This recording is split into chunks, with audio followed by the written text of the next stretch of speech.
Welcome to Experiment 27, where today we will demonstrate how to flip a cup of water without spilling a drop.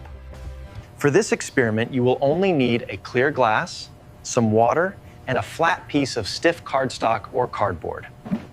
First, fill your glass all the way to the very top, ensuring the water level is slightly above the rim. Next, place your cardstock firmly over the opening, making sure there is a complete seal between the paper and the water. Place your palm flat against the card to hold it in place as we prepare for the inversion.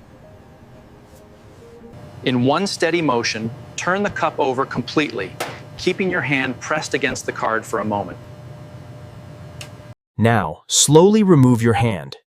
You will see that the card stays in place and the water does not fall out. This happens because the air pressure pushing up from outside is stronger than the weight of the water pushing down. Scientific principle. Atmospheric pressure exerts enough force against the card to counteract the gravity acting on the water inside. Once you break the seal, gravity takes over again. Now, let's clean up our workspace and review our findings. Let's explore the water drop magnifying glass to understand converging lenses. Prepare a transparent plastic sheet, some filtered water, and a newspaper with small text.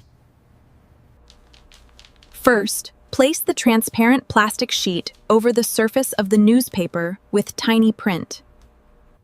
Use your finger to place a round drop of water onto the surface of that transparent sheet. Look through the water drop at the text below and observe the change in text size. Try changing the size of the water drop to see the difference in the image magnification. The result is that the small lines of text become larger and easier to read through the water. The convex shape of the water drop acts like a lens that converges light to a point. Light is refracted when it passes through the water drop, causing the object's image to enlarge. The experiment helps us understand the operating principles of magnifying glasses and microscopes. Hello, kids. Let's explore the water glass sound experiment to create a scientific musical piece. Prepare 5 identical glass tumblers, filtered water, and a small metal spoon. First, pour water into the glasses with different water levels, from very little to full. Arrange the glasses in increasing order of water level to prepare for creating musical notes.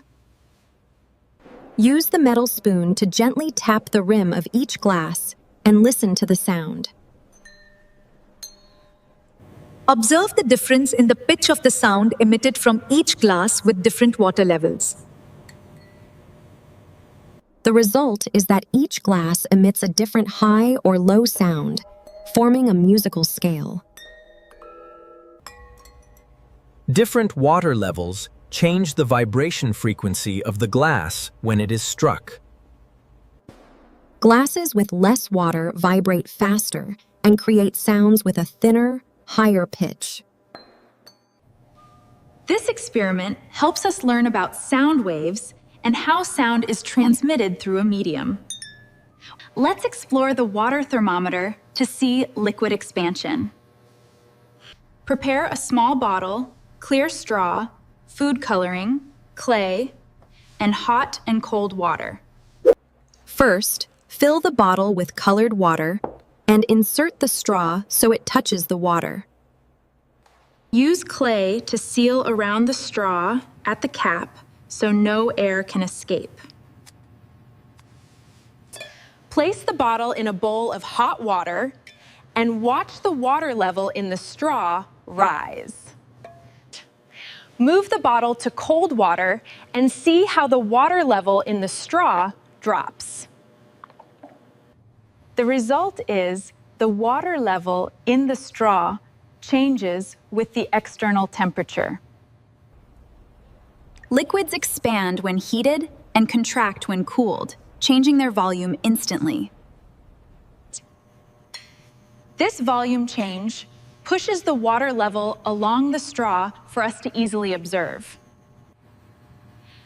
This experiment helps us understand the basic principle of medical thermometers. Let's see what happens to a shiny coin over time in the wrong environment.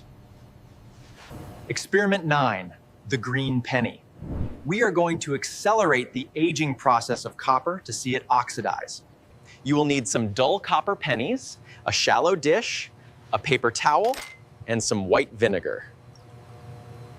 Place the paper towel in the dish and soak it thoroughly with the vinegar. This creates a moist, acidic environment. Lay the pennies on top. Make sure they are touching the vinegar, but are also exposed to the air. Over the next few hours, a chemical reaction occurs. The copper reacts with the oxygen and the acetic acid. This green substance is called malachite. It's the same reaction that turned the Statue of Liberty green over many years. Look at the difference. The side touching the oxygen turned green, while the other side stayed more coppery. The green coating is a new chemical compound formed on the surface. It protects the metal underneath from further decay.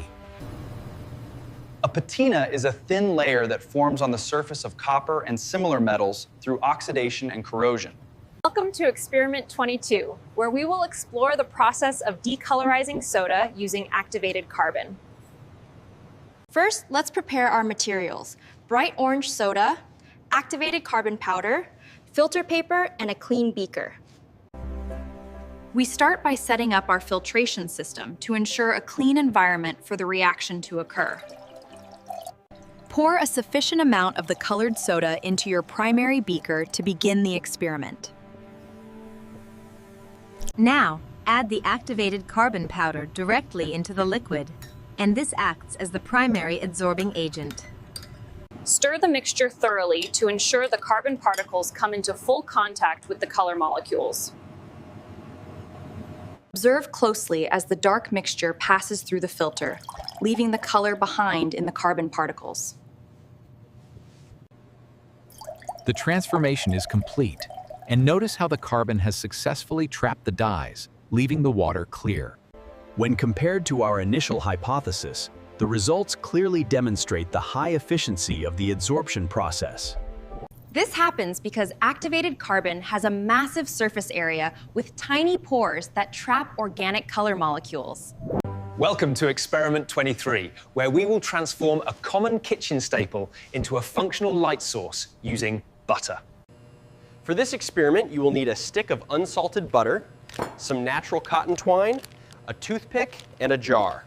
First, we need to prepare the fuel by softening or melting the butter so it can be easily shaped into our mold. While the butter melts, we establish our wick by securing the cotton twine straight down the center of the container. Now, carefully pour the liquid butter into the jar, ensuring the wick remains perfectly upright and doesn't lean against the side.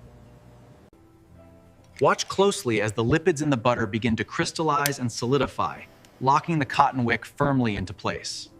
To ensure the candle is firm enough to burn steadily, we let it chill until the butter has completely set. Now for the test, we light the wick to see if the butter fats provide enough fuel for a consistent flame.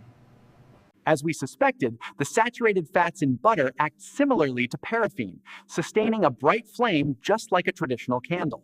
This happens because butter is primarily made of triacylglycerols, which undergo an exothermic reaction when heated, providing a steady energy source. Welcome to Experiment 24, where we will demonstrate the fascinating phenomenon of instant freezing water. To begin, you will need a bottle of purified water, a bowl of ice cubes, and a very steady hand. First, we must supercool the water by placing it in a salt ice bath for exactly 2 hours. The water is now below 0 degrees Celsius, yet it stays liquid because there are no impurities to start crystallization. Carefully remove the bottle without shaking it, as any sudden movement could trigger the freezing process prematurely. Watch closely as a single sharp tap provides the energy needed for the ice crystals to begin forming. See how the crystallization chain reaction races through the entire bottle in a matter of seconds. When poured onto existing ice, the supercooled water freezes instantly upon contact, building a vertical sculpture. This happens because the supercooled molecules are just waiting for a physical trigger to snap into their solid crystal structure. Science allows us to turn liquid into solid in the blink of an eye, with just temperature and timing.